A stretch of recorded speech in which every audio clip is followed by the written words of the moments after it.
9 podcasts. Guys, welcome back to another episode. I'm really excited today. We have got Dr. Abbie in the house today. Hey. Sorry. Hey. Hey. Raise the roof. Now, Dr. Abbie is my acupuncturist. She's also many other acupuncturists, but she is known to be mine through socials.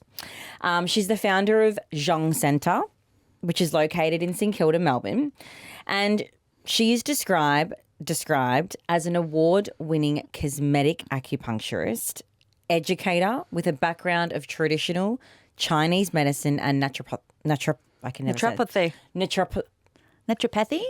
I always go to say naturopathy. Depends on your posh accent, you know? But it's naturopathy. It's naturopathy. Yeah, it doesn't flow off the tongue very easily at all. No. Now, Better than anesthesiologist. not even going to try it. I'm not one of those. not even going to try it. Now, I've been seeing you for over 2 years. Oh, I think. stalker much? I know, fully stalking you through my Roaccutane journey. Yes, back in the skin. Through being on the pill. Yes, we had lots of conversations. Post-pill. Yes. As well. Preconception. Yes. And now pregnant. Oh, are you? Yes. Fun fact. I am pregnant. Oh, congratulations. How crazy though. Yeah. What a journey. It gets more weird when you see a child at 14 and you remember telling their parents to have sex. Yeah. That's harder. This is fun. This is a fun cute. stage, I'm in right? the process and I'm like, oh God, you're 14 and I remember telling your parents to shag. Wow. And here you are. That is crazy. That wigs me out. Yeah. I mean, I feel so grateful to have met you when I did. And I feel like you came into my life at the perfect timing because when I first started seeing you, I didn't know I was going to go on this whole journey. You had a lot to navigate, and the real fun thing about like working with clients such as yourself is you were open-minded, curious, educated, would research something, come back and ask questions. And you were also invested in what you wanted to do for yourself holistically. And lots of people get super confused that holistically is only like rubbing bark on you. It also includes medication. It also includes injectables if that's part of your journey. It also includes pharmaceuticals because holistic is every option that you have available. So what was fun was working with you was you're also seeing a naturopath, you're also seeing a dermatologist at the same time. And the part that I loved was everything that I was saying was right. Yes. So it wasn't just that you were agreeing with me, but the other professionals, like, she's saying the right thing. And I was like, told you so.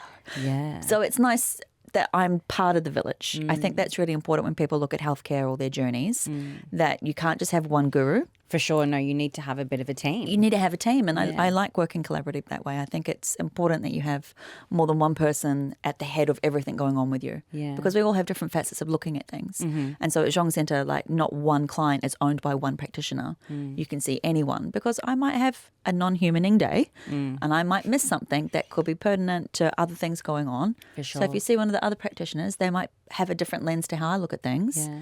And so it's all kind of covered. Yeah. And for someone who's listening and they don't know what acupuncture is, Oh, yeah. in simple terms. The voodoo. Yeah. In shaking the bone. In simple terms. Simple terms. Acupuncture is over 4,000 years old. It's one modality that has come out of Chinese medicine. So it's essentially the balancing of the body, of the homeostasis and how the systems in the body work. We reduce it to a yin and yang type formulation. So it's based on Taoism, where it's an observation of this imbalance with that, what keeps you balanced. And so they've discovered that we've got meridians, which are electrical pathways that run up and down the system that emit photons of light. Once I've just discovered this in a study this week, that photons of light from the mitochondria stimulate when stimulated in the body, and that is what elicits that sensation that you feel when you're needled. So we stimulate points along the meridian, which if you think of them like nerves, they're lines that run up and down the body that then encourage the body to stimulate itself or its own nervous system, its own healing system, its own regulatory system to then be in balance with who you are, where you are, in the season of where you are, literally, figuratively, psychosomatically. And I love that because I can deal with your pimples and I can deal with your heartbreak and I can deal with your hormone cycle or with maybe one needle because it covers everything because it doesn't separate. So acupuncture is just another modality to help you be more balanced. Wow. Was that under 60 seconds? Yeah, sound right? I mean, it's crazy. Like now when I really think about, you know, when I come in and how I feel after a session. Yeah, and AcuZen. Yeah, it's like, and I talk about it on my stories, like how I've just had this acu nap, and it's like it's honestly not like any nap I've ever had, It's like a power nap, but without being exhausted. but like so deep. Yeah, so like if you have your health ring on when you do it, Yes, I do. You can track if Yeah. you go to REM or not. And lots of people just go straight down and come up. So it's like a 20-minute out, come up, restored. So I liken it in the fact that because it's not a exhaustive nap, because it's not a genuine cognitive sleep, Yeah, it really is just a little battery charge. yeah. But you get that chance to kind of go within your psyche or your soul or whatever it is you pertain, that connection to being your subconscious, and you can just kind of let it go on the table. Just, yeah. And when or what made you like interested in Chinese medicine? I'm very competitive. In an unhealthy level competitive. Initially, I was a naturopath. Okay. And I worked in a medical centre. And in this medical centre, they had other allied health, and there's a Chinese medicine practitioner there. And what I found limiting with naturopathy was at the time, and it still is a little bit this day, herbs and supplements are expensive. Yeah.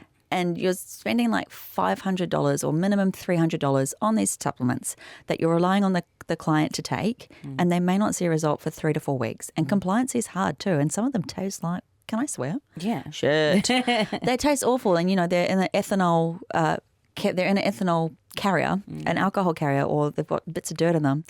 So anyway, I loved it because it was an option. I loved it because I was working there. But when I could see the Chinese medicine therapist, we were sharing a client, and this one client was batshit crazy to be polite, and she had 3 children. She was overweight. She had back pain. She wasn't looking after herself. She's just psycho. But all she cared about was the weight on her tummy, nothing else. And then I watched the Chinese medicine therapist reduce her stomach by 1 inch in the session with me. And I was like, what the fuck has happened? My brain short-circuited. But the big change was in my client, because that's all she ever cared about. Like 80% of her brain was like, I'm ugly, I'm ugly, I'm ugly, which spiraled all the psychosis about herself, the not looking after herself. The weight was obviously impacting her physical back. And so what that one session did was stimulate her to then eat a little bit healthier, because she felt better about herself. So the chemical, like you eat shit food when you feel shit. Correct. So, and you can't help that. That's a chemical makeup. So I never judge anyone for that. If you're losing weight, I'm like, just eat a bit more. Yeah. Have another croissant. You'll be fine. It's not really not going to change the baseline. So she started eating healthier, and then she was able to move her body differently. So then her back pain got better. And then she started to lose a bit more weight, and she never became less than a size 14, but she wasn't a size 18 anymore. And that was from one acupuncture treatment. And then I watched this same therapist do a facelift, and I thought, fuck me, I'm done. Yeah. Like, you don't, and at this point I would have rubbed butter on for sunscreen. I was like deep into cultism of everything has to be natural or die. Yeah. And when I saw you don't have to sacrifice your ethics for your vanity, I was like, there's another way. Because you just had no concept. Yeah. It was either get a facelift, because I'm not old. Botox wasn't so popular at that point. And then when I was training, Botox was really taking off. And so I was like, that's it, I'm done. I need to retrain, I need to elevate. I want to be able to speak with, because as a naturopath, I wasn't also able to communicate with radiographers or other therapists at a level where I could have some authority about what I was talking about. Right. So I wanted a bit more education and qualifications behind me. So I could be like, they've got a capsula on their dislocated shoulder. I can see it, I can feel it, I can palpate it. Can you escalate that they have a scan? I couldn't do that as a naturopath. I wasn't able to communicate the investigations needed to escalate. And also, this Chinese medicine practitioner was kicking my ass, again, unhealthily competitive. They were picking up diabetes and cancer before the GP, because we were sharing all of our clients, yeah? Right. And they're picking all these things up. I was like, how did you pick up diabetes? Like, there's nothing to give it away, but it's in the pulse. And they were right. So they prevented the client losing both feet. They just lost one, not both. And then they were picking up cancer and able to change the course of their chemotherapy journey because it was caught at a different rate. So yeah, I just upskilled. I just was like, fuck this, I'm done. Like, I'm going to be the Christina Yang of Chinese medicine, and hyper competitive. Probably didn't have friends for the first 3 years because I saw everyone as competition until I realized, oh, hold on a minute. We're a team. We're all here to help people. Yeah. And I did my internship in China. Wow. Best and worst thing I've ever done. And then it's exceptionally difficult. You're working 80 to 100-hour weeks with no translations, just have to work purely on skill. And then I did further training for cosmetic, specifically in Hong Kong and Japan, and trained in France. Wow. And I love it so much, obviously. I bang on it about all the time. So now I train other practitioners how to do it. as to give people an option. And again, I'm really focused on holistic. If you want your Botox, if you want your injectables, if you want your facelift, you want your salmon sperm injectables in your face, fucking have them. Yeah. Let's make them last a bit longer. Yeah. Let's give you options for when you're pregnant or on your fertility journey. Maybe you've had a reaction to Botox and it doesn't work for you. I've got options. Like, there's always got to be options. And so now I train other practitioners how to do it, not to fuck up what you've paid for. Yeah. Because people want to look how they want to look. For sure. And I remember, I think that must have been one of the reasons why I came to you, because I was on Roaccutane and I couldn't get my injectables. Yeah, you were really sad. Can you walk us through how this works, how the cosmetic acupuncture works? So if you're gonna go away and Google, oh my God, I want cosmetic acupuncture, you need to ensure that who you're seeing is a Chinese medicine practitioner. There's a lot of pop-ups coming up that are not, and I've seen some damage done. That's my first caveat. Okay. Second of all, anyone doing cosmetic acupuncture also needs to treat your constitution. So whilst we're putting needles in your face, your body has to be addressed. Like I'm always putting them in your feet, your knees, your lower abdomen, your hand, your chest.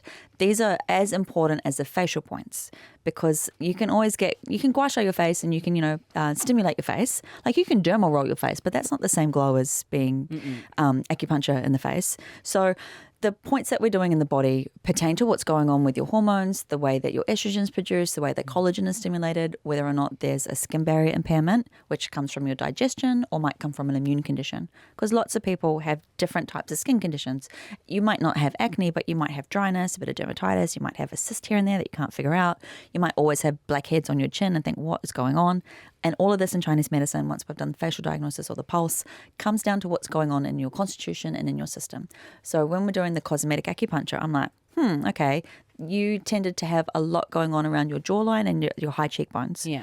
In Chinese medicine, that kind of constitution is stomach pH and a lot to do with indecisiveness, direction in life, and your gallbladder, which is where you were at the time. Yes. There was a lot going on. And I'm thinking, how do you know that? So my treatment plan for you at that point was to navigate, okay, how can I give your Shen or your soul or your sense of self a rudder so you can figure out your own direction. So that's the gallbladder. We want you to have your sense of your own direction.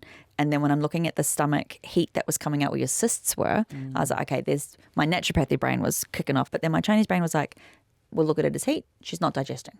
Let's make the digestion go better. Then she'll be able to sleep deeper. Then the skin will get the glow. So that contributes to that glow that you get. And then I'm just going to sneaky say probably the Glowbiotic that I made that I put in that's award-winning might have helped a little bit. Oh, yes, and the Glowbiotic. Plug. Yeah. Plug that in, definitely. but the whole body works together to get a glow. It's like when you fall in love, you have a glow.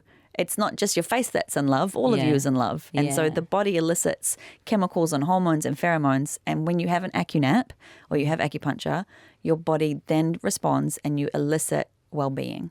So, but yeah, the glow, you can't get that from injectables or microneedling. I've tried. Yeah.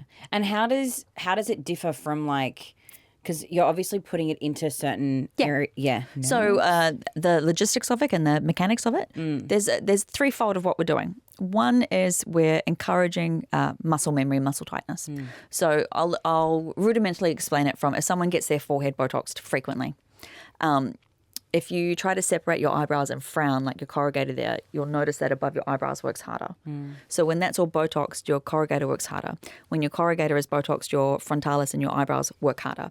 So to pull that back, I then work further back in the muscle to tighten the extremities of the muscle so that your Botox doesn't have compensatory muscles to break it down.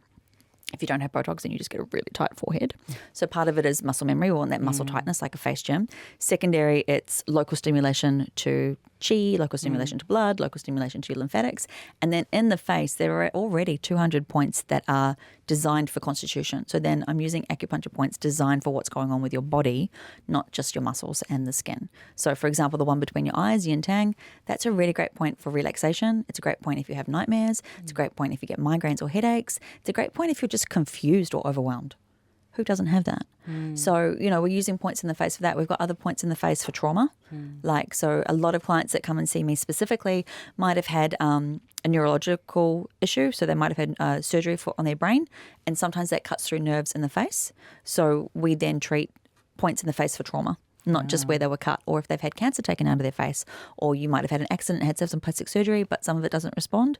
Well, I can treat the shock through points in the face and then treat the skin that's been treated at the same time. And the puffy face that I've had during pregnancy, and then You mean the extra blood? the extra blood. So, well, extra blood? Some might say, yeah. Like, I mean, you've got a huge amount of extra lymph and blood vessels being created just being pregnant alone. Like, Yeah. that's probably at least, I think, estimated to be 6 to 8 kilos. Okay, so you've got to take into account. So most people gain minimum 12 kilos to 18 kilos of pregnancy. Like 16 is ideal, but everybody's different, yeah? So the puffiness that you're experiencing from a Chinese perspective, if we go rather than obvious increase of blood, Okay. obviously. Obviously. The second one is when you're pregnant. So we say the Chong Mai fills up the uterus. So the Chong Mai is the name of the meridian that for uterus owners commands that blood, commands the flow of blood. And so uterus owners need blood to flow down and out. That happens with the menstrual cycle. When that doesn't occur, it becomes obstructed. When you become pregnatal, we say you have a hot ball of damp in your lower jiao. You've got a hot ball of damp in your uterus. Do you not feel hot and sticky all the time? Yes, very much so. Your hot ball of damp. So then that creates a stagnation and inclusion, much like a dam. And then you get this aggregation and back up. And lots of people get reflux or sickness. I'm not going to call it morning sickness because it's not in the morning. It's all the fucking time. It's all day, every day. And so the puffiness generally in most pregnant women goes cheek, like face, neck, and down the arms. Yes. The meridians for the Chong Mai are correlated through the from the middle finger through the center of your arm up to your armpit. That's the pericardium channel. And so that's where you get lots of RSI in pregnancy as well. It's because that channel is so full of blood, there's nowhere for it to go. So it can only rise. If the blood was pooling in your legs and your feet, we'd have a problem and we would be looking at preeclampsia. Oh, So of course. it's better that the blood is up because it means there's qi up, Right. ready to go, got some yang. Yeah. If it was dropping down, we're like, oh, you're not good. Wow. And back to the acupuncture, Yeah. the cosmetic acupuncture. course. If someone's wanting to start and, they're looking for other alternatives rather than getting actual fillers and Botoxes and things like Wait that. till you're at least 30. 30. Well, I mean, my recommendation is when people say that they get preventative Botox, it's crock of shit. You may as well take preventative aspirin. Do you know what I mean? Like, Yeah. because your skin isn't of a texture or it's not even going to break down. You have so much estrogen in your blood, you have so much youth that your skin is not going to have those problems to be prevented. You're being preyed upon.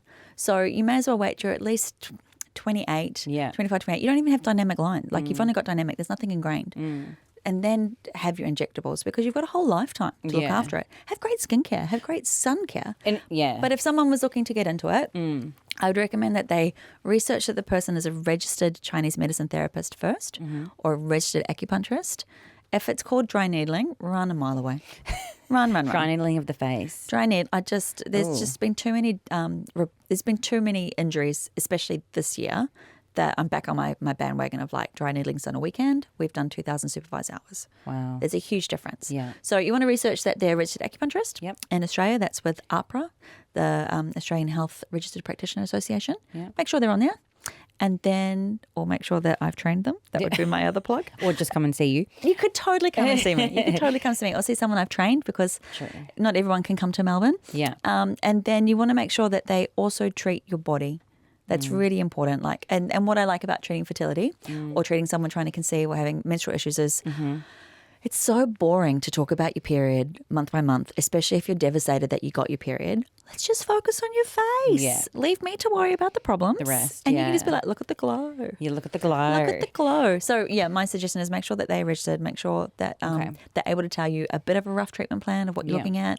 If you're under 35, you normally look at about 6 in a row and then once a month. If you're over 35, this is roughly, you're looking at about 10 in a row and then, once a fortnight, once a month, moving it out. And unless there's anything else going on underneath behind the scenes that really does need some health addressing. Yeah. And I mean, that could be our little segue into fertility. Oh, Because I feel like that we should definitely speak about what? fertility. Now, course. when women come to you for fertility support, what are some of the first things you look at or assess? Tongue, pulse. Tongue and pulse. Tongue and pulse. Those are my biggest diagnostics for anything. So when we're looking at the pulse, it's not your radial artery pulse, it's your Chinese medicine pulse. We listen or feel for how your systems talk to each other. So I've talked a bit about Shen. Shen is the Chinese description of your personality. But your personality or your Shen is also the aspect of you that falls asleep. So it's a little bit of your consciousness, but not your entire consciousness. So to expand a bit further, when you fall asleep, we say your Shen goes into the house of your heart, the heart organ, literally. and that's how you fall asleep. If your heart organ is too hot, then you cannot sleep. So in Chinese medicine, the heart organ is Xin, Xin. And when we talk about that as a system, part of it is cardiovascular. Like, do you get palpitations? You know, what's your heart rate like? Do you have high blood pressure? The other part of the heart organ is, are you a balanced personality? Can you give people eye contact? Do you have anxiety? Do you have depression? That also pertains to that system. So when we're taking your Chinese medicine pulse, we're like, okay, how does the heart organ and the system of the heart talk to the gan or the liver? So the liver in Chinese medicine is partly in charge of hepatic processes like detoxification, blood work. It's also a commander of how you deal with change and flexibility in life. It's also how you deal with frustration, anger, expressing your frustrations, expressing vexation. That also is a combination with the heart, but the liver is part of that as well. Liver is the commander of blood, so it decides when you get your period. It decides when menopause is going to kick in conjunction with other systems. So when I take your pulse, I want to listen to how these systems talk to each other. Are they talking to each other? Because if your liver system is so rigid, it's like wood. It's going to just crack off on fire because it's so rigid, and then that heart organ or the Xin is not ever going to be calmed down, so you're going to feel mania. So I listen to the pulse to see what these systems are doing to each other. That's how it feels like we're reading your mind. We can tell if you're lying. We can figure out what's going on with your menstrual cycle. We can figure out what's going on with back pain. I can feel the discrepancies in the body through the pulse as to whether or not the flow is where it should be according to the systems that are meant to be there. And then when we look at your tongue, we're looking for confirmation if that confirms what I'm feeling in the pulse. And if it's completely different to what's in the pulse, then there's a discrepancy in a system. And again, that's more information for me. When I was looking at tongue diagnosis as a naturopath, it's all about what deficiencies are there in terms of minerals and compensations. And that part of that is still there. But if I'm looking at like a pinched tongue, that might be magnesium deficiency or calcium deficiency, especially in women. But in Chinese medicine, it's also a sign that this person is overwhelmed. They worry a lot. They might be prone to anxiety. They're probably not sleeping well. So it has a bit more to it. And naturopathy would be like, well, why aren't they absorbing magnesium, calcium? I've got to go do a test. In Chinese medicine, I'm like, let's give you some soup. It's crazy how like you assess so much but like that's what's first in fertility. Like it seems like there's so much, but for you it's just two things. It's the tongue. I just want to start there. And like I had a lot of hesitation to doing anything fertility when I first got into the industry because it feels like a shark market, she says in the beauty industry. I feel like I'm kicking the cart. But in fertility, I just felt a lot of people were preyed upon because they're vulnerable and and some are desperate, you know, and they're told all sorts of information. But in Chinese medicine, a lot of, like it's 50-50 sperm, 50-50 egg. And a lot of my conversations are trying to get the partners in, especially if they're having difficulty conceiving. And I feel like it's something that we don't talk enough about. Do you know how vindicated I get every time a study comes out saying it's a man's fault? I'm like, oh, yeah, I told you. But I feel like we don't talk about it enough. No, well, I mean, we could go down the rabbit hole of patriarchy and all of that and how much money is spent on women's health information. However, Chinese medicine has always said it's 50-50. So as far as we're concerned for a woman's ovulation, we want you to have a pain-free period on a regular basis, with strong cervical mucus at ovulation. And ovulation could be day 14 to day 19, whatever your cycle is. Cervical mucus looks like egg white. So if you're trying to conceive and you're thinking at home, you want to have a libido around 2 weeks and you want there to be egg white in your undies, you'd be like, what the fuck is this? It's sticky, but wet. Go have a shag. And then the other side of it, so if you've got pain-free periods and you're pretty calm, whatever, cool, you should be relatively good to go. For men, we want to make sure that they wake up with an erection. We want to make sure that they don't have any lower back pain, that they have healthy vitality, and that they have ejaculation to ejaculate. Like they need to have a healthy amount and ideally not be drinking alcohol, drugs or smoking and having a lot of vegetables in their diet with meat. So again, are they sleeping? Are they pooing? Are they waking up with an erection? You should be good to go. But from my naturopathy days, learning all about the sperm cycle and naturopathy, it's fascinating because there is a lot that sperm contributes to. And even Chinese medicine, we've always said that sperm houses the egg. Yeah. Right? And now the studies are showing that sperm health is a direct contributor to preeclampsia or morning sickness or the health of the pregnancy. It creates the environment for the uterus and womb to then create nourishment and thrive off. We've also discovered, since 2003 that if you're conceiving, especially with IVF, you might understand what I'm talking about. But if your embryo doesn't get to 5 days, it's because the sperm hasn't defragmented the DNA. So that's a sperm weakness. like all of this is like men are really important, Men are very important. but they're not the most important. No. But I don't know. I'm a female, so do I only see things directed at female when these things come out? Yeah. I hope guys hear it and go, oh, I can help my wife. Yeah, I mean, I feel like we always naturally look to the woman, right? Well, you know. Naturally. Of course. I mean, it's something. She's the main course. Yes, and like it's something that Guy and I mean, I was really open about this on the podcast as well. Like preconception, Guy stopped drinking Yes, for he 9 did a lot. months. Yeah, like he cut everything out, and he was doing the ice baths. He was doing all the Yes. things to like spike his testosterone and having really healthy, morning boners or erections. Yes, like he was peak. Yeah, We had lots of conversations. He was peak. So my pregnancy as well, touch wood, I mean, we are at the end, but I've had a very cruisy You've been so healthy. pregnancy, but been I so think healthy. that's because of him, and that's what And that's actually also what you want. Yeah. You don't Oh, want to yeah. have symptoms all through pregnancy. Yes, no. Let's also put in context. Guy did hard work and so did you. You had Yes. pain-free periods, symptom-free periods.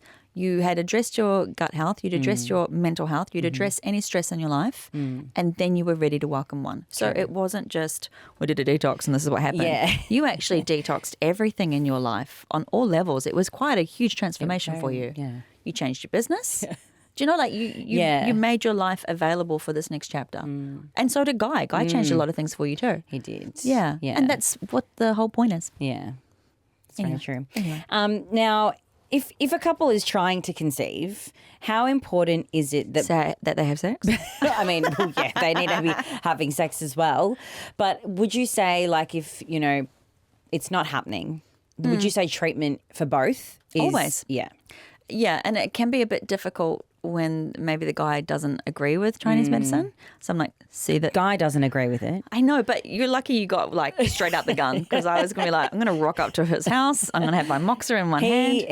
He's Terrified. He's got really bad hay fever, right? Yeah. And the other night he sneezed about 27 times in the bedroom. And to me, it makes no sense because I'm like, we're in the house. We're in the house. Yes, we have 3 animals and he's kind of allergic to the cats as well. But he's been living with them for over 2 years now. So I'm like, where is this hay fever coming from? The windows have been shut all day.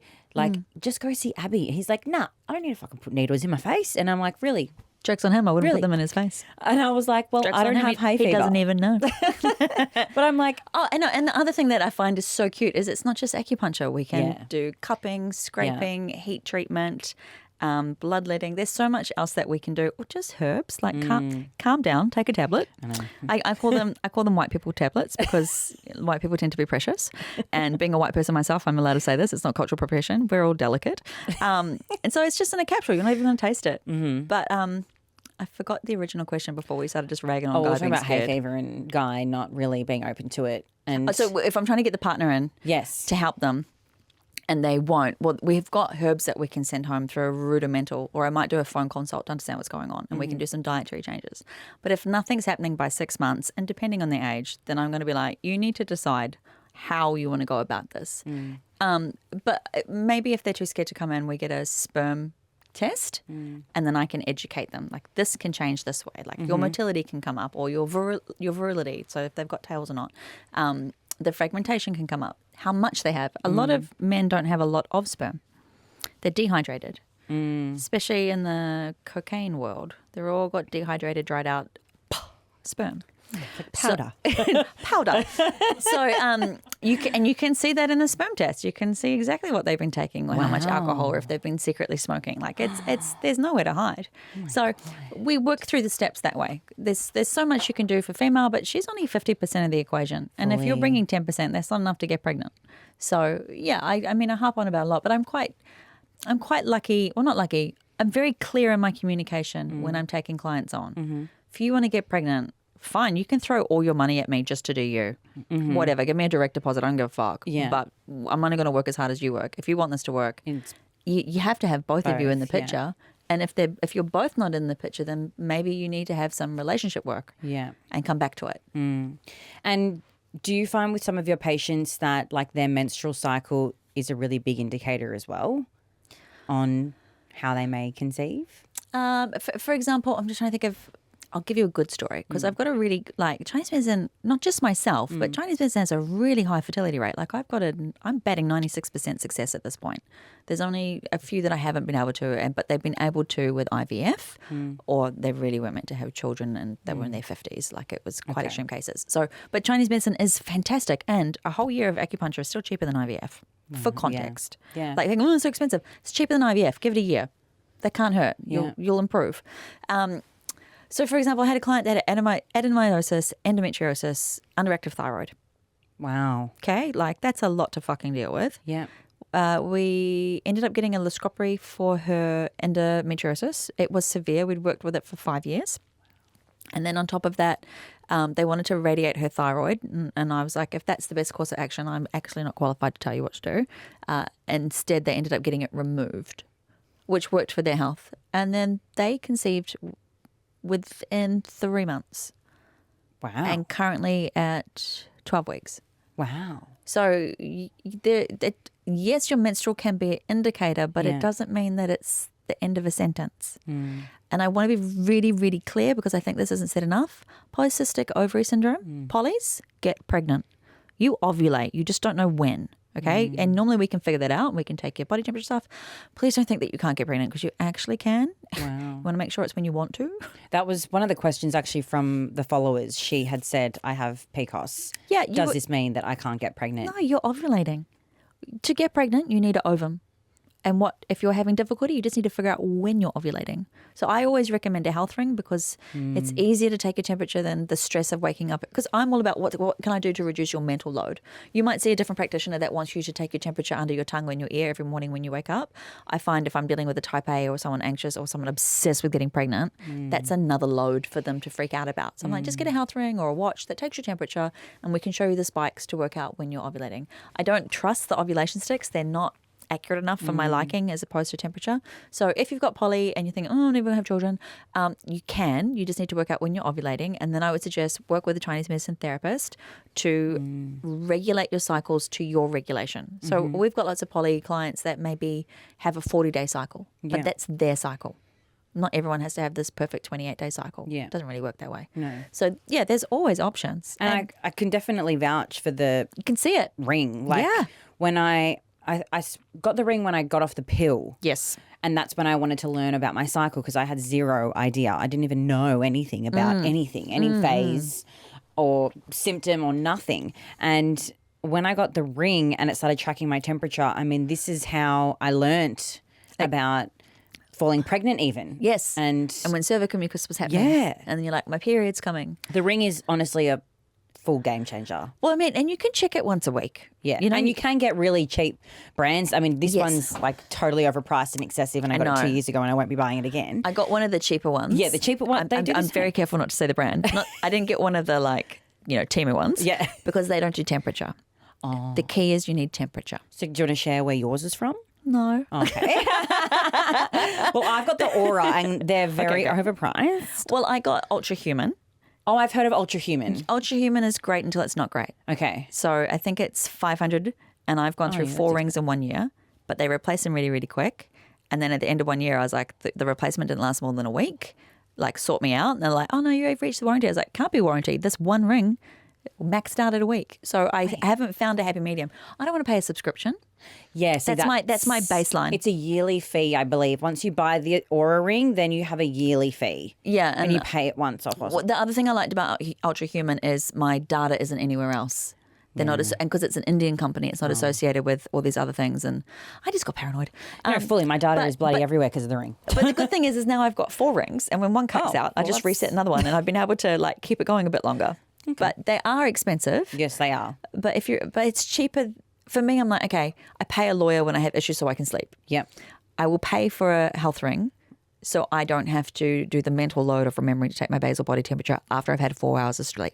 No, I truly think that investing in something like this it's an investment if you are serious about wanting to conceive and learn more about your body. Or if you want to get competitive about your steps. Or that too. You can also you can do that too.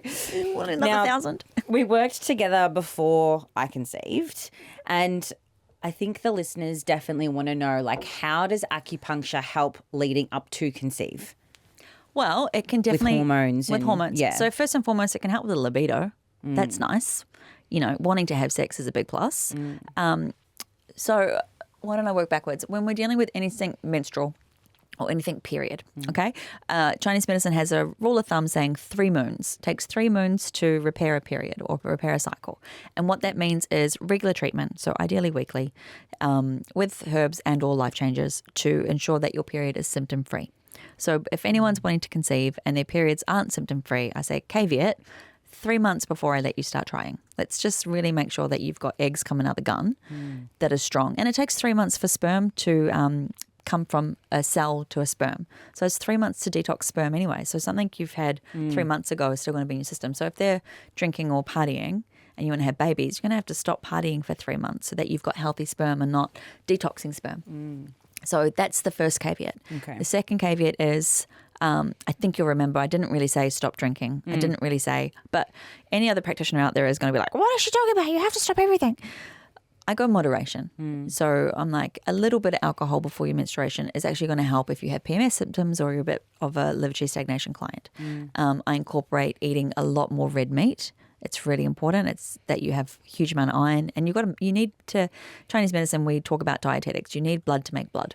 So that's important. And I find a lot of people we've got an epidemic of anemia, especially in women. And it's, if you just ate more red meat, you wouldn't need all these iron infusions and to take all these constipatory supplements. So that's part of it. That's also what I recommend happening.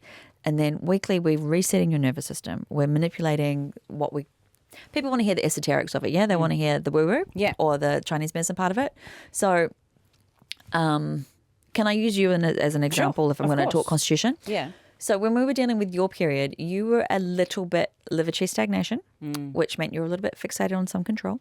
I'm sure you would agree. I'm sure you would agree. Yes. You were training for a marathon, so you were actually at your limit of energy. You endorphically felt great, but physically you were stretched. It's according to your pulse. And I remember thinking, give me 3 months after your marathon before you try to conceive, because there's no blood here for you to get knocked up. Yeah. Do you remember saying, can you just wait? Yeah. And I'm like, wait, when the marathon was October, we conceived in Feb. Yeah. Yeah. Yeah. So I wanted you to build back some booty. Some strength. I wanted some blood. And you had a little bit of kidney tissue. So kidneys can be your hormones, kidneys can be your adrenal systems. Kidneys are a little bit what you inherit from your parents, so your gene or your DNA. And that was a little bit depleted at that time around the marathon, and we just got your periods organised. And so every now and then you said your period started fine, but it was a bit watery every now and then. And that was the kidney system. So if we go kind of what these systems are doing, the kidney is the water or the fluidity of your menstruation. The kidneys also decide when you're going to get your first period. So we call that the matriarch. The kidney system decides when that starts to flow. And so I like using the kidney system in Chinese medicine to boost your yin, which gives the glow in your skin. It also supplements your ligaments. It makes you a bit juicy. It can be a little bit more estrogen than progesterone if we're going to get really down to the nitty gritty of what it talks about. When your kidney system is in balance and nice and full and lush, you have willpower. You feel completely at one with your soul and what you're meant to be doing on your life path. You feel like you're living your purpose. You feel safe in yourself, safe in your relationships, and safe in your choices. And not a lot of people feel that all the time, so there's always going to be a flux. No one's ever 100% perfect. Please don't take away from this. Oh my God, my kidneys are fucked. Yeah. But, so we were working on, okay, I need you to feel a bit more safer in yourself. I think at the time you were making transitions in your businesses. Yep. As well as how's this going to look. So there's a bit of trepidation. The running that you were doing had definitely depleted your kidney system a bit because your adrenals were a bit fried. You were sleeping a lot, which was great for recovery. But you also recovered really well. And so the liver system, and when it comes to the menstruation that you were having, was prior to it being all tickety-boo, there was a bit of pain, there's a bit of clots, and it wasn't quite coming on time. It was like, ugh. Yeah. And then you're like, I feel really grumpy and I don't like being grumpy. And I was like, let's be a bitch. And you're like, no, I just want to be a nice person. I just want to listen to Abraham Hicks, like, fuck that. Rah, rah, rah. So there wasn't much venting of emotion. So I wanted those to be a bit more balanced so that if you are frustrated, you have the fixation to say you're frustrated. Anger is a protector. So if you are angry, be angry. Yeah. It doesn't last forever. If you're craving something, eat something, because the food, the body knows what food it needs to eat. So when we're looking at that as part of a menstrual cycle, it can take 6 to 10 treatments to get that kidney to boost to where you need it to be. Yeah. When the kidney's boosted, you have libido. When the kidney is full, your ovulation is so gross in your underwear, like a whole egg, let go. Do you know what I mean? And we want that because then that means that there's a lot of cervical mucus to feed the sperm, to get it to the egg, to make the pH the right correct. When the liver system is in balance, your period comes on time. So your luteal phase isn't too elongated. You're not drying out at the follicular stimulation part. So the FSH hormone is what puts out the follicles so the ovulation can occur and all of that. So we want to make sure that that's not scanty. So you're ovulating when you should. You're not missing ovulation. And again, just the movement. And it's really important for women to have feelings at the right time. Lots of women are internally angry and not expressively angry, or angry but submissive. So there's all these things that we want to work on. So that to me is a very important part of the period as well. So as we try to get these more momented and blood, we want to build your blood. We were working on your liver so that it was commanding the blood at the right time. And then I think I got to Christmas and I was like, let's do this. Go have sex. Not that you already weren't, but I remember saying to you, if you don't want children, you should be careful. Yeah. Like if you're not actively not trying, you will get pregnant. Yeah. So that's how, I don't know if that explains how some of the psychosomatics behind the physicality works, because we're still obviously working on estrogen, progesterone, blood, cortisol, all of that is happening at the same time. But in my brain when I'm thinking, I'm going back at like, okay, how does this affect your life quality on all facets? And then working it out from there, because you're bringing in another life. For sure. And I mean, I remember when I came and I saw you and I was pregnant, I mean, you could tell the gender, like, and then it's just another layer of... keep my mouth shut whenever we're doing a story. I know, even still. And I still like remember coming in after, I mean, and you've wowed me in so many occasions with acupuncture. Even it's another layer, like being pregnant and you being able to, you know, pick up these things just by feeling the pulse. Yeah. Like it's a fun game. It's a fun game. A lot of my learning was in China because I couldn't communicate with people. So I really had to make sure that skill set was my strongest. And then I did a lot of volunteer work at drug and alcohol rehab, which is fun because they don't know they're lying. It's there's a weird thing that happens when they're in the rehabilitation house. Someone might come to you for a sore shoulder and you've made them feel relief. So they've gone into the house like, oh, my shoulder feels real better. Then they all come out being like, oh, my shoulder hurts. I'm like, your shoulder doesn't hurt. There's nothing in your pulse to say your shoulder hurts. But let's inverted quotes, treat the shoulder while we're still treating, you know, their withdrawal process to make them feel like they got something. Yeah. And like your pulse doesn't show this in any way, shape or form, but you don't know you're lying. You're just part of the phenomena of wanting to be part of something. So that really helped me fine tune that skill set. And I mean, I run seminars with my mentor on teaching pulse diagnostic to other Chinese medicine practitioners because it's a really hard thing to learn. It's skill. It's a real skill and you just have to touch people all the time. You have to touch people all the time in order to bring it up. Wow. And now that I'm pregnant, can you explain as well what we did the other day? Yesterday? The electro. Ah, the fun one. Yeah. The fun one. Which I was so terrified about. You poor thing. And it was so uneventful. Fine. I actually fell asleep. I just need to caveat that all acupuncture should be uneventful. Yeah. Like, even when we put multiple in your face, it's a little bit of a ping and then you feel nothing. Yeah. So if it's bells and whistles and you're seeing all these colours and you're having this like life transformative experience, I'd be dubious. Okay. It should just be a boring lie down. You know, otherwise it's torture. I mean, it's not boring. It's relaxing. It should be relaxing, but I'm like, the more like people go, oh, I'm so scared to you. Honestly, you're just gonna lie down bored. It shouldn't be scary. I think it's just the thought of like needles going into certain points. Oh, they're finer than your hair. They are super fine. They're so fine. So what did we do the other day? The other day. So when we do birth induction or preparation for birth, I normally don't treat anyone for that if I've never seen them before unless they're 34 weeks onwards. If you're at 40 weeks and you need induction, it's going to be a bit harder to push it uphill. Like you're looking at coming daily or 2 to 3 times a week in order to build momentum and qi and blood to get that going because one, the qi's obviously not ready to ripen at that point. 2, you're already stressed, so your cortisol levels are higher. It's harder to relax a stressed pregnant person with 2 humans. Like you're not just treating 1, you're treating 2. So you need a bit more to go on. So if someone's listening and they're 40 weeks and, oh my God, I'm about to be induced, 1, you're already at your threshold. Yeah. 2, you're stressed. Just know you're going to have to probably go every second day. You need to build momentum. It's like going to the gym. You've got to get a little bit going. So with you, what's been great is I can prepare your birth as early as we like.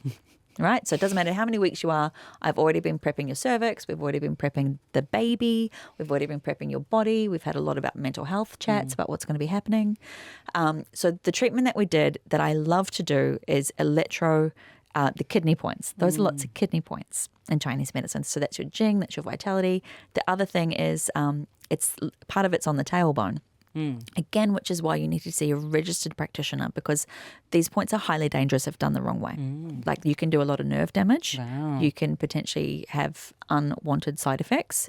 So it is a high risk treatment. But again, I mean, I'm 20 years deep. Yeah, you know what you're doing. I do know what I'm doing, and I was very careful about what I was doing. So we attach electrodes. So if you've ever seen a TENS machine, essentially it's a TENS machine that I've put clips on, like car battery jumper, and I battery jump the needles to stimulate them. Yeah. And Ella thought that I was going to jumpstart her like a car. I was sweating. Yep. I was sweating. Extra. I was like, this is going to be really fucked up. But it's a tingle initially. Yes. We had tried to do this treatment prior. I thought, oh, we'll see if you're ready. And it was absolutely painful for you. Yeah. And I was like, oh, babe, you and this is not ready. This kiddo is going nowhere. And what I find is pregnant women are fucking phenomenal because the more ready they are to give birth, the higher that electroacupuncture can go. Yeah. So if for example, if I've got a man on the table and he's got a ruptured shoulder and we're trying to treat him for pain, and I think, okay, I'm going to put the electro on because I want more chi stimulation to really give him relief, you can barely get 1 to 2 out of 5, like 1 to 2 out of 10. That's all you can really do. And then straight out the gate, Ella, you were at 2 out of 10. And I was like, oh, she's warming up. She's warming up. I think. So, but a couple of times I've had waters break on the table. Wow. And those mums I've had at 10 out of 10 on the 10s. And I was like, this baby's coming. Oh my God. This baby wants to meet me. It's hearing my voice, eviction notice. Wow. Okay. Yeah. So it's for me, it's a really fantastic indicator of how prepped the body is ready, how much relaxin is going out. And because your body is preparatory for that, you'll be surprised what it's already doing on its own accord. I'm just giving it a bit of aid in the same direction. And so the reason why TENS machine is so great when people are going into labour is because it mixes up the pathways of the electrical sensation and the nerve sensation of where the pain is, so they can focus on the contractions and not the pain everywhere else. And you have to remember, the tailbone basically goes straight when you give birth. Yeah. So it does have to move and your pelvis has to move. So we're just having fun, just jump starting you. It was, I mean, I was terrified. And baby didn't like it. No. Which I loved. Yeah, I was like, hello, help. And then the needles like flew out of me. Yep. Baby was like, I've had enough of this. Which is just... And I just thought, next time I'm going to stand there and I'm going to have a standoff with baby and feel like I'm winning. Oh my God, so crazy. And another question I also got a lot online was around pregnancy symptoms. So yes, symptoms, people get nausea, migraines. The non-fun symptoms. Yeah. The non-fun. Yes. So we say that you get migraines because you've got so much more blood, or the blood vessels are increasing in your head. That's part of it. I mean, I explained before that when the Chong Mai is blocked and obstructed and everything fills up, it's all going to go full to your head. So we treat a lot of headaches, nausea. You can have nausea the whole way through, and that's a real bitch. I'd recommend as much as you can try to have peanut butter, because it's very hard to bring back up peanut butter because it's sticky. Some people are magical and they can bring up peanut butter, but at least it's a bit of protein that you can keep in you. And if you can sup on miso or sup on bone broth or sup on hydrolyte, again, as much as you can, or protein shakes, because you're going to bring it up anyway, but if you can keep something down. We work with the medication that people are taking as well. I'm never going to say don't take medication. Yeah. Holistic, let's be balanced about this. And I'm never going to say I can do everything. I'll do what I can. We see a lot of pregnancy symptoms of pelvic instability. Some people have a lot of spotting in pregnancy as well, and that's terrifying for them. So we have a lot of herbs that are safe to take that we help them with. Sometimes they might have I can't think of the term at this point, a threatened cervix, which you actually have to have an operation to put a stitch in the cervix to keep the baby in a bit longer. There's lots of things that can go wrong. So you need to be aware of these things. So high blood pressure is another one, preeclampsia. We can give you herbs to prevent preeclampsia coming on if that's kind of the constitution of the way it's going, or your blood pressure is heading that way. We need you to be safe. A lot of women get RSI or carpal tunnel syndrome in their wrists. It's really hard. Swollen ankles, pre-gestational diabetes. That's probably the biggest thing I see. And we can see it coming on and we can pre-curb it. Like I said, when I worked with the medical center and they were picking up diabetes for the test, it's the same in Chinese medicine. Can see it come. I think we had an early conversation. And I was like, babe, it's coming. Stop eating the lollies. Well, yeah, because you were starting to display diabetic symptoms. And I was like, you can't have this, because some people don't recover from gestational diabetes once they've had the baby. I've heard that. And it can come back later in life. It's a huge complication. So we want to make sure that's okay. So yeah, lower back pain, pelvic instability. Some of them get insatiable libido, and I feel really sorry for their partners. And we're like, we just need to tone this down a little bit. We need it to be a healthy level. that. You haven't had insatiable? No, Just the opposite. just like in the middle. Yeah, or just don't touch me. I've got too much in my body. That's common. Yeah. It's really common. Yeah, so, I mean, name a symptom and I'm sure I can find a way to help it. Well, Ringing in the ears, hair loss. Yeah, wow. Yeah. So really, like pregnant or I'm not pregnant, with the migraines, everything. Yeah, there's a way to explain it in Chinese medicine. Yeah. So we may not have the same diagnosis as you, but we have a way of describing the pattern for you. Mm-hmm. So, Okay. yeah. Now, just a few of the questions from the listeners. Oh, yes. Bring them on. What acupuncture schedule would you recommend for someone starting IVF? Ideally weekly until we understand how the systems are going, because IVF can be so stressful, so stressful. Yeah. We recommend weekly if they're having, are they having IUI? Are they having ICSI? Like, what are they having? So let's go, okay, we're just going to do egg retrieval initially. So we would say come weekly, and then we normally see you before egg retrieval to go in. Then if you're having implantation, the best studies have shown that if you have acupuncture pre-implantation and post-implantation, ideally with an orgasm pre-implantation, it has a higher success rate. So that's part of that. And then I like to see clients weekly until they're at 10 weeks gestation, and then I see them monthly until they hit, if there's no complications in their pregnancy. When they hit 34 weeks, I want to see them fortnightly again until 36 to 38, and then we work out getting them ready for birth. Wow. So, yeah, I would just say you want the support. And again, that's why I like doing the cosmetic, because, okay, you're going through IVF. It can be quite repetitive, especially if you're up to your 6th or 8th egg retrieval and all the things. So let's just focus on how fucking good your face looks. Yeah. Let's just talk about gossip. Like, I've got Lily Allen in the background. Have you heard? Oh, my God. Yes. I heard. Invested. I loved it. Yeah. So from my perspective is the general rule of thumb is weekly if you're having implantation, pre and post, and then weekly to keep holding that baby as long as there's no complications. Yeah. Okay. Gut health and nervous system, what are the benefits? Feeling better. I mean, yeah, it's a pretty simple. It doesn't cure sarcasm. Sorry. Because gut health as well, like if you have poor gut health, obviously that's going to contribute to your nervous system, vice versa. Totally. So, I mean, I feel very vindicated in the fact that recently they discovered there was a serotonin Mark II that's released in the gut that is directly correlates to the serotonin in the brain. Chinese medicine has always said that your digestion is your head. Your digestion is your mind. So happy gut, happy mental health.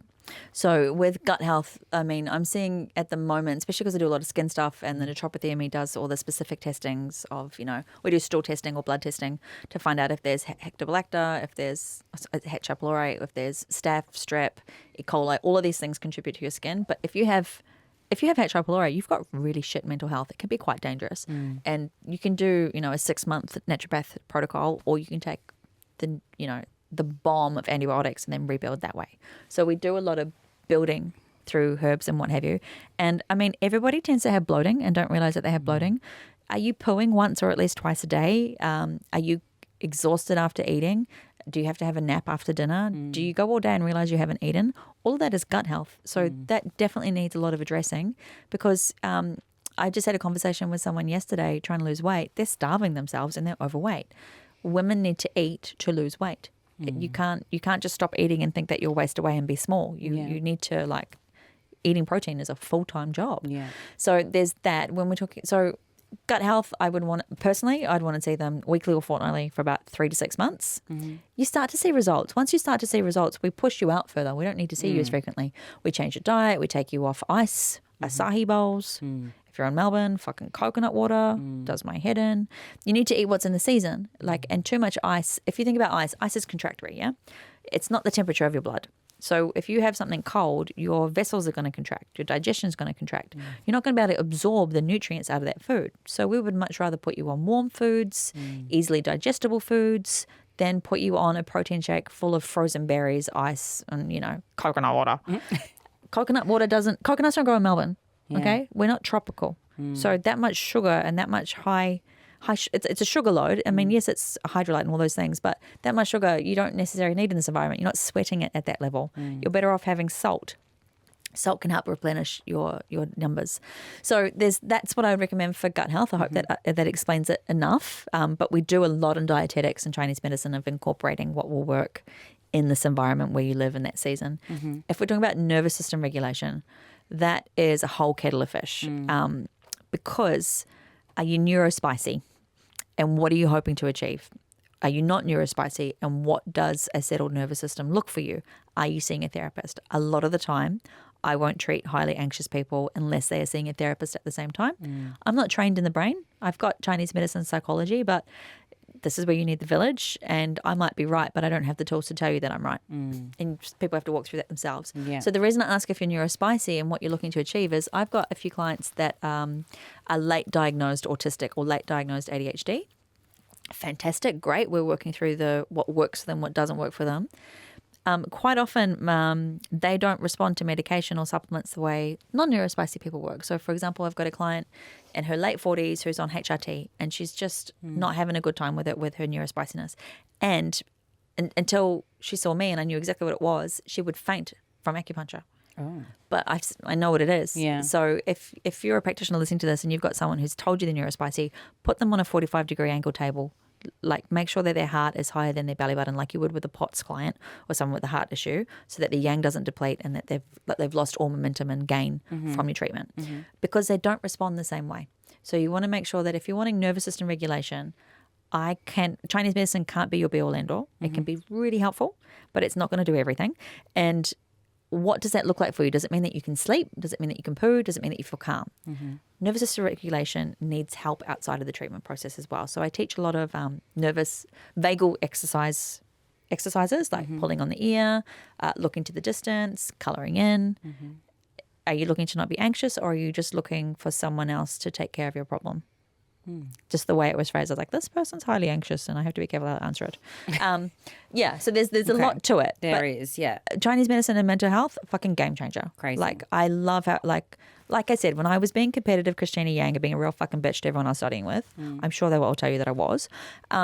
Chinese medicine was the one that got me outside of myself and realised it's not a competition.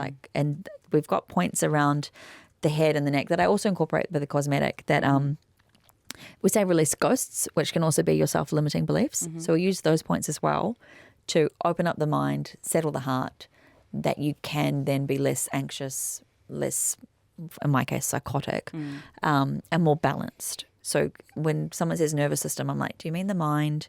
Do you mean like you're shaking all the time? Do you mean you can't digest? It can be a whole big kettle of worms. Yeah. Sorry, I have to cut most of that out. No, that's fine. I mean, it just tells me how passionate you are about everything that you do. I'm really passionate about mental health. Yeah, like, for sure. I'm not your therapist. Yeah. And any Chinese medicine practitioner that tries to be your therapist has not been trained to the level of APRA for mental health. Because there are some people that, I just love treating my health conditions. I'm thinking, you're fucking crazy. Go be a counsellor then. Like, get the right training. Yeah. I can do the Chinese medicine. Like, I can scare people to make them balanced, or I can growl at them at the right time. But if you've got real deep-seated issues, you genuinely need a psychotherapist or a psychologist. Yeah. Or if you're really struggling with ADHD or bipolar or manic depressive episodes, you need a psychiatrist to give you medication. It saves lives. Yeah. I'm really passionate about people taking antidepressants when required. Yeah. And some people aren't meant to come off them, and some people we help come off them, and that's fine too. There is no stigma. I don't care. Just take what keeps you safe. I love that. And Abbie, where does everyone find you? On the line. On the line. Sorry, I've watched too much Will Ferrell. At Zhong Centre in St Kilda, or you can find me on Instagram, Dr Abbie Acupuncture, ABBIE, spell it with a Y and die. So most people find me on Instagram, or you can come see us in St Kilda in Zhong Centre, which is ZHONG. It is. And Zhong, everyone asks why is it called Zhong, and that's because that is the first symbol of Chinese medicine. It means upright, balanced. It's like spine. It's your sense of direction. And as well, if you just go onto my Instagram page, there's a highlight called Acupuncture, and all of my whole journey's there from everything that we've covered today. And Abbie, thank you so much for coming on today and being so generous with your information and sharing so much. Thanks for taking my weird humour and sarcasm. I mean, I love it. I'm here for it. But yes, thank you so much. And Wonderful. guys, I hope that you enjoyed, and we will see you next week. Bye. Bye.